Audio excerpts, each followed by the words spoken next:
Hello guys! In this video, I'll be sharing some things that you need to know bago ka mag-invest sa Pag-ibig MP2 based on my own experience and issues that I encountered in investing sa Pag-ibig MP2.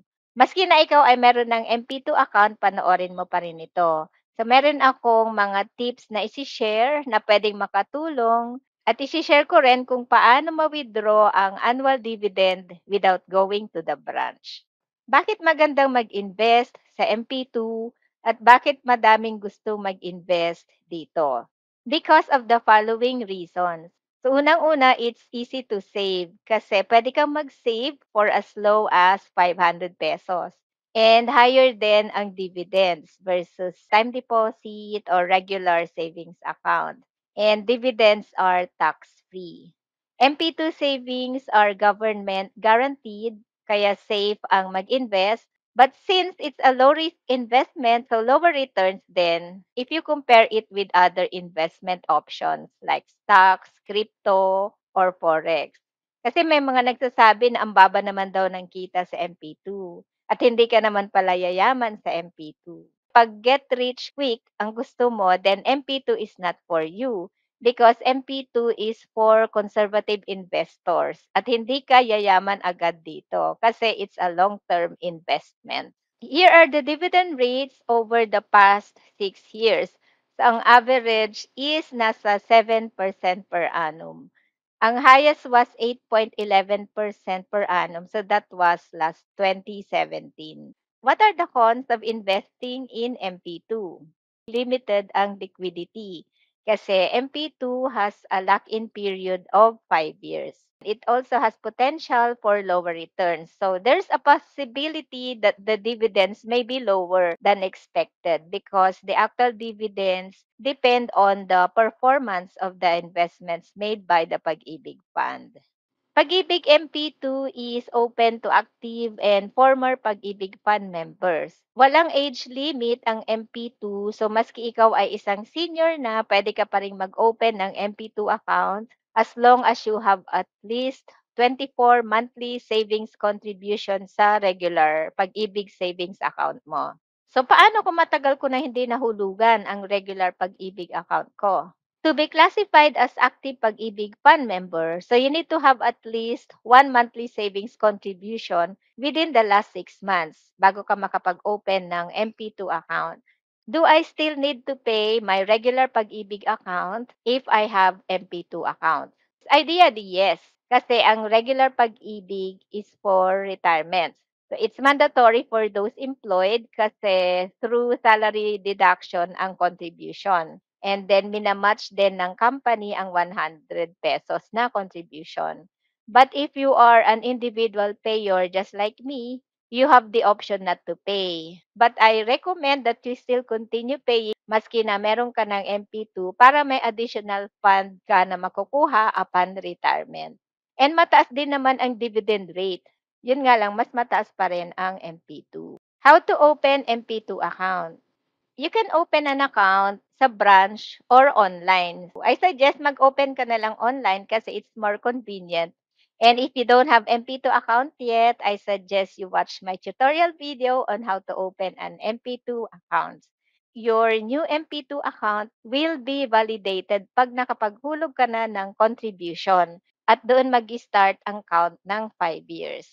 Once na meron ka ng MP2 account, I suggest you open a virtual Pag-ibig account para pwede mong ma-track yung contribution mo and dividends mo online. Meron na rin silang virtual Pag-ibig mobile app. This is how the app looks like. So you can monitor your regular savings contribution and MP2 savings contribution dito. And then you can also pay your contributions online dito sa online payment. You can pay via debit card or credit card. Pwede rin using your GCash or Maya e-wallets. This is yung una kong MP2 account. So, one-time contribution lang ginawa ko dito. And ito yung dividend ko for 2022. Negative na siya kasi na-withdraw ko na. Merong nagtanong naman about this, kung anong date daw ang ilalagay dito sa period covered from and period covered to. Ilagay nyo lang yung month and date kung kailan kayo nagbayad kasi yon ang magiging basis ng dividend computation, yung date na yon. So for example, maghuhulog ka ng contribution for the next 1 year. Halimbawa, gusto mo ihulog lahat, isang bagsak. Huwag mo ilalagay yung range na June 2023 to June 2024 kasi madidistribute yung payment. So mas mababa ang dividend na makukuha mo. Posting of payment ay hindi rin real time. Sa GCash nakalagay within 3 business days. Dito naman tayo sa MP2 account opening. 'Pag nag-open ka ng account, maglalagay ka ng desired monthly contribution. Puwede bang iba-ibang amount ang ihulog ko? Puwede. Example dito, ₱1,000. Puwede kang maghulog ng higher or lower than ₱1,000. Walang issue doon. And then puwede ka ring maghulog ng lump sum amount, isang bagsak lang. So, okey lang 'yun, papasok 'yun sa account mo. Kaya importante meron kang virtual pag-ibig account para ma-monitor mo ang contributions na naihulog mo. Sa dividend payout naman, there are two options, annual payout and 5-year end term. Choose the payout option based on your financial goals. Kung ang goal mo is to generate passive income, then choose the annual payout mode para pwede mo makuha ang dividends mo yearly. Pero 'pag gusto mo namang palaguin ang capital mo, then choose the 5-year end term kasi compounded ang dividend, so mas malaki ang makukuha mong dividends after 5 years. Take note lang na hindi mo puwedeng baguhin ang dividend payout mode na pinili mo 'pag na-submit mo na ang application mo. The good thing about MP2 is you can create multiple accounts. Puwede ka uling mag-open ng another MP2 savings account where you can choose the annual payout mode. 'Pag annual payout mode ang pinili mo, it's important na ma-withdraw mo yung dividends mo yearly. Kasi 'pag hindi mo kinuha ang annual dividend mo, yung dividend mo wala siyang additional dividend na ma-e-earn. Kasi ganyan ang nangyari sa akin, annual payout ang pinili ko, pero hindi ko na-withdraw yung dividends ko for 3 years nung nagka-pandemic. So, iniwan ko lang siya sa account ko. Pero hindi siya nag-earn ng additional dividend, so natengga lang siya. What dividend rate will my MP2 savings have for its fifth year when it matures before the dividend rate for that year is determined? The dividend rate for your MP2 savings on its fifth year shall be the dividend rate declared from the previous year or the latest available declared dividend rate.